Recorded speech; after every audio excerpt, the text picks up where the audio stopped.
Olá, meus amores, tudo bem com vocês? Espero que sim. Daremos continuidade agora à nossa aula sobre a República Velha. Na nossa última aula, vimos os símbolos, os imagens. Não, vou começar. Olá, meus amores, tudo bem com vocês? Espero que sim. Hoje daremos continuidade à nossa aula sobre a República Velha. Em nossa última aula, falamos sobre as imagens, os símbolos, os mitos, a música que simboliza o conceito de república. Hoje abordaremos o início da república, como ela foi proclamada no Brasil em 1889. Abordaremos inicialmente os antecedentes da chamada República Velha ou Primeira República. Vamos lá? Muito bem. Nós dividimos a chamada República Velha em dois períodos. O primeiro período, logo após a proclamação, chamado República da Espada pelo predomínio dos militares no governo. Esse período vai de 1889 a 1894. E o segundo período, que é a República Oligárquica, onde predomina a elite agrária, que vai de 1894 até 1930. Veremos inicialmente os antecedentes da proclamação e a República da Espada. Inicio. Pode ir. Inicio a nossa análise com uma notícia, que é uma notícia da Gazeta da Tarde de 15 de novembro de 1889. Então, é uma notícia do jornal da época. A partir de hoje, 15 de novembro de 1889, o Brasil entra em uma nova fase, pois pode-se considerar fim da monarquia, passando o regime francamente democrático com todas as consequências da liberdade. Foi o exército que operou essa magna transformação, assim como a de 7 de abril e 31, ele firmou a monarquia constitucional, acabando com o despotismo do primeiro imperador. Hoje, proclamou, no meio da maior tranquilidade, com solenidade realmente imponente, que queria outra forma de governo. Ou seja, é uma notícia que afirma a liderança dos militares na nossa proclamação. No próximo slide, vemos aí um trecho do livro História Concisa do Brasil, do historiador Boris Fausto. Vamos analisar esse trecho. O fim do regime monárquico resultou de uma série de fatores cujo peso não é idêntico. Duas forças, de características muito diversas, devem ser ressaltadas em primeiro lugar. O Exército, um setor expressivo da burguesia cafeeira de São Paulo.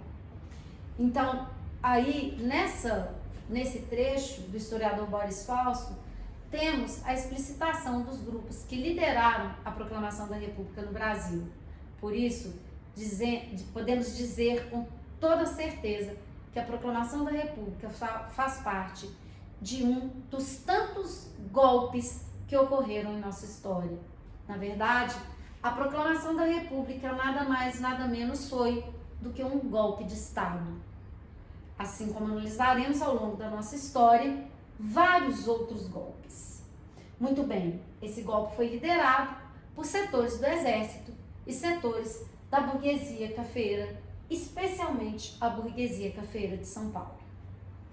Pessoal, aqui abordaremos algumas questões do final do Império, as chamadas questões militar, escravocrata e questão abolicionista. Nós temos aí, no final do governo de Dom Pedro, nós temos uma série de desgastes e de crises que vão ocorrer no governo em virtude de quê? Da oposição ao governo imperial por conta do trabalho escravo, cresce cada vez mais o movimento abolicionista, os conflitos entre o imperador e a Igreja Católica, a chamada questão religiosa. Alguns militares não concordavam com o governo de Dom Pedro, especialmente após o retorno da Guerra do Paraguai. Muitos militares voltam e passam a reivindicar uma participação junto ao imperador, o que é negado. Então, esses militares se tornam francamente abolicionistas. Em 1888, a abolição da escravidão, que desagradou aos grandes fazendeiros e os proprietários de escravos. Embora isso tenha que ficar claro, os cafeicultores que proclamam a República não os cafeicultores que utilizavam mão de obra escrava, aqueles do Vale do Paraíba. Os cafeicultores que passam a aderir à República são justamente os cafeicultores do Oeste Paulista que já utilizavam a mão de obra do imigrante. Mas, de qualquer jeito, Dom Pedro perde a principal base de apoio representada pelos cafeicultores do Vale do Paraíba. Esses cafeicultores, que são os cafeicultores tradicionais da cafeicultura no Brasil, eles eram os amigos do imperador e vão deixar de apoiá-lo. Muito bem, com esses antecedentes, o próprio Deodoro, que era amigo pessoal de Dom Pedro, ele acaba aderindo à República, que, como eu disse, foi um golpe. Dizem que Deodoro estava em casa, vestido de pijama, e os militares, junto com os cafeicultores, chamam Deodoro. Vamos lá, Deodoro, vamos proclamar a República. Ele é, então, um chamado republicano de última hora. Temos os republicanos históricos e os republicanos de última hora, como Deodoro da Fonseca. Acaba proclamando a República e, em um primeiro momento desse governo, quem vai assumir vai ser justamente aquele que lidera o golpe, Marechal Deodoro da Fonseca, que vai governar de 1889 até 1891 e vai ser sucedido, como veremos, pelo seu vice, Marechal Floriano Peixoto, que governa de 1891 a 1894. Bem, aqui temos algumas características do chamado governo provisório. Vejam bem, o governo de Deodoro ele é dividido em duas fases, governo provisório e governo constitucional. O governo provisório vai de 1889 até 1891. Nessa primeira fase do governo, foram algumas características que são muito importantes e relevantes, como, por exemplo, a elaboração da primeira Constituição Republicana e a segunda Constituição Brasileira. Nessa Constituição, vamos analisar aí algumas características dela. Temos, então, o estabelecimento do regime republicano, presidencialista e federalista, ou seja, autonomia para os estados. Agora, as antigas províncias passam a ser chamadas de estados. O voto direto, aberto, universal, masculino, para maiores de 21 anos, alfabetizados. A questão do voto aberto, então o voto que era censitário vai ser substituído pelo voto universal. Mas esse voto universal, ele é aberto, ou seja, todos sabiam que as pessoas estavam votando. Uma diferença em relação ao Império. Em uma análise, se pensarmos que essa Constituição, ela exclui os analfabetos, ela, mesmo estabelecendo o voto universal, ela acaba sendo mais restritiva do ponto de vista de participação popular do que a própria Constituição de 1824, que era censitária, mas não excluía os analfabetos. Então, teoricamente, essa aqui ainda vai restringir mais o eleitorado. E a divisão em 3 poderes, ao contrário da primeira Constituição, que estabelece a divisão em 4 poderes. Lá nós temos moderador, executivo, legislativo e judiciário, pela Constituição de 1891, executivo, legislativo e judiciário. Temos também uma política econômica que foi adotada pelos militares. Os militares, baseados na ideologia positivista que orienta a proclamação da República, eles pretendiam fazer com que o Brasil se industrializasse, já que essa ideologia, ela pressupõe a industrialização como sinônimo de progresso, ao contrário dos cafeicultores, que queriam continuar com uma política agrária. E foi justamente por isso que o encilhamento de 1890, ele previa a emissão de moedas, já que com a proclamação nós não temos o Brasil em uma boa condição financeira, e essa emissão de moedas, ela serviria para que as pessoas, elas pegassem esse dinheiro para abrir empresas e, portanto, para estimular a industrialização no Brasil. Acontece que essas pessoas, elas pegaram esse dinheiro, o governo, ele emitia esses títulos de empréstimos e as pessoas pegavam esse dinheiro e acabavam não utilizando na industrialização. Elas acabavam usando esse dinheiro de forma especulativa, o que vai gerar um intenso processo inflacionário. A expressão encilhamento faz referência justamente ao lugar de apostas no Jockey Club, na aposta nas corridas de cavalo. Então a ironia acabou determinando o nome de encilhamento para essa política econômica, que foi empreendida pelo ministro Rui Barbosa, aquele que era considerado, que era o ministro da Economia na época, e considerado o brasileiro mais inteligente de todos os tempos. Só que o brasileiro mais inteligente de todos os tempos acabou por estabelecer uma política que fracassou, pois ela gera, além de não ter gerado industrialização, gera, como eu disse, um intenso processo de inflação. Temos também aí como característica do governo provisório a grande naturalização, a cidadania a todos os estrangeiros residentes no Brasil. Lembrem-se que no final do Império, muitos imigrantes vieram para trabalhar tanto na indústria nascente, né, numa indústria propriamente, como nas lavouras de café. Bem, então, terminando o governo provisório, temos aí o governo constitucional. Como que acontece a eleição, então, de Deodoro? Ele assume porque foi um golpe. Então, o governo é provisório, que durou muito, porque, na verdade, ele não queria estabelecer as eleições.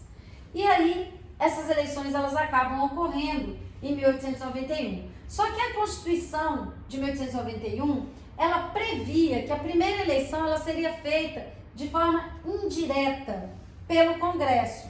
Quem concorreu nessa eleição? Concorre Deodoro da Fonseca versus Prudente Moraes. O Deodoro com o Eduardo como vice e o Prudente com Floriano como vice.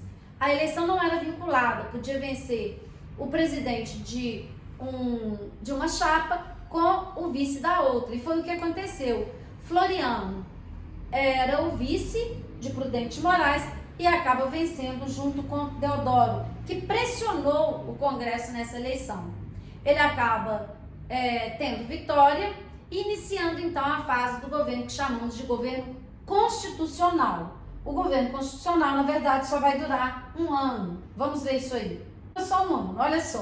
O governo constitucional, ele vai enfrentar uma instabilidade política muito grande, com oposição entre civis e militares. Os civis, que eram os cafeicultores, que queriam uma política agrária, de incentivo à agricultura, enquanto os militares queriam industrialização. A instabilidade econômica gerada pelo encilhamento, que fracassou, como eu disse, gerando um intenso processo inflacionário. E isso vai acabar levando o Deodoro a fechar o Congresso. Então, nosso primeiro presidente da República, recém-eleito, acabou fechando o Congresso. Quando ele fecha o Congresso, o que vai acontecer? Isso vai acabar determinando uma reação dentro das Forças Armadas e ocorre a primeira revolta da Armada, comandada por um sujeito chamado Custódio de Melo. Custódio de Melo, que tinha pretensões a ser presidente da República, aponta os canhões para o Rio de Janeiro e manda um recado para Deodoro. Caso ele não renunciasse, ele iria bombardear o Rio de Janeiro. Deodoro, já velho, cansado, acabou renunciando. E com a renúncia de Deodoro, em 21/11/1891, temos uma data errada aí, né? 3/11/1891. Ali ficou 1881, 1891, tá? Então, observem bem, depois eu vou trocar no slide essa data. Então, Deodoro, ele renuncia em 21/11/1891. Quem que deveria assumir? De acordo com a Constituição, o vice não deveria assumir. Deveriam ser feitas novas eleições, porque não se completou um ano de mandato presidencial. Só que o Floriano, o vice do Deodoro, dá um golpe na Constituição. Ele diz o seguinte: tudo bem, está escrito sim na Constituição que caso o presidente renuncie, tem que haver novas eleições, se ocorrer essa renúncia antes de um ano. Só que eu fui eleito de forma indireta, então eu posso ficar. Na verdade, ele deu um golpe na Constituição e assumiu o governo, iniciando então esse governo, a segunda fase do governo que a gente chama de República da Espada, que é o governo de Floriano Peixoto. Vamos entender um pouco do governo de Floriano Peixoto.